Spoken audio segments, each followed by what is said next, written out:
ఆ నిశ్శబ్ద అశోకవనంలో రాముడు ఎడబాటుతో కుమిలిపోతున్న సీతమ్మ కంట కన్నీరు ఆగడం లేదు.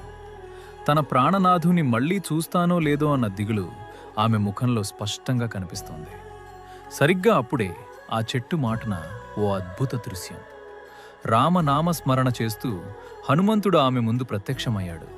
ఆ రామభక్తుణ్ణి చూసి సీతమ్మ ఒక్కసారిగా ఆశ్చర్యపోయింది. తల్లి, నేను రామదూతను, ఇదిగో సాక్షాత్తు ఆ శ్రీరామచంద్రుడు పంపిన ఉంగరం అంటూ హనుమంతుడు వినయంగా రాముని ఆనవాలును ఆమెకందించాడు.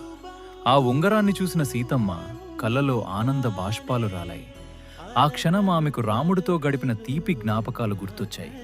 అరణ్యవాసంలో వారు పంచుకున్న ఆ ప్రేమ, ఆ అనురాగం, ఆ అందమైన క్షణాలు అన్నీ ఒక్కసారిగా ఆమె కళ్ళ ముందు కదిలాయి. రాముడి క్షేమ సమాచారం విన్న సీతమ్మ హృదయం తేలికపడింది. తన కుమారుడిలాంటి హనుమంతుణ్ణి నిండు మనసుతో దీవించి ఆంజనేయుని భక్తికి ముగ్ధురాలైంది.